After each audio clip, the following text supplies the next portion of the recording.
Hello all, welcome back to cinema Pilla review channel. DNA ఇది ఒక Tamil suspense thriller. తెలుగులో my baby అనే title తో డబ్ చేశారు. Directed by Nelson Venkatesan. Main leads ఇందులోని Atharva Murali and Nimisha Sajayan. Overall movie run time 2 hours 20 minutes. ఇంకా movie genre కి వచ్చేసరికి crime drama emotional thriller. My review, movie is very interesting and rating వచ్చేసి 2.9 ఇస్తాను. నేను ఇంట్రెస్టింగ్ అంటున్నాను, 2.9 ఎందుకు ఇస్తున్నాను అనుకుంటున్నారా?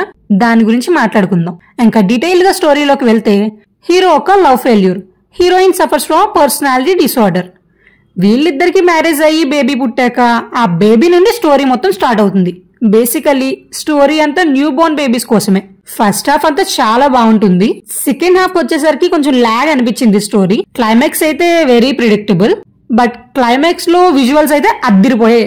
టెక్నికాలిటీస్ గురించి మాట్లాడుకుంటే ఫస్ట్ 25 minutes మూవీ చాలా స్లో అనిపించింది. Telugu dialogues and dubbing is too good. ఇంకా సాంగ్స్ అయితే నాకేమంతగా ఎక్కలేదు. యాక్షన్ సీన్స్ ఇంకా బెటర్ గా తీయొచ్చు.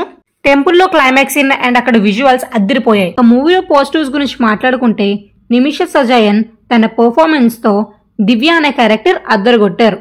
Investigation scenes, hospital scenes and next ఏమవుతుందా అనే థ్రిల్ కొంతవరకు బాగానే వర్కౌట్ అయ్యాయి. ఇంకా నెగటివ్స్ విషయానికి వస్తే కొన్ని సీన్స్ లాగ్ అనిపించాయి. బేసికలీ ఒక 1.5 hour మూవీ బాగానే వెళ్తుంది.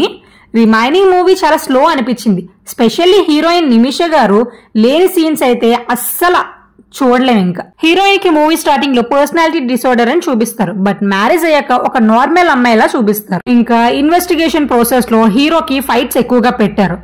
అదంతా అవసరం లేదని అనిపించింది నాకైతే. ఎమోషనల్ కనెక్షన్ వీక్ అనిపించింది. అండ్ మూవీ ఎమోషనల్ గా వెళ్తున్నప్పుడు ఐటమ్ సాంగ్ పెట్టాలన్న ఆలోచన వర్స్ట్ అనే చెప్పాలి. మూవీ యొక్క న్యూ ప్లాట్ తో తీశారు, దట్టు మెడికల్ క్రైమ్ డ్రామా.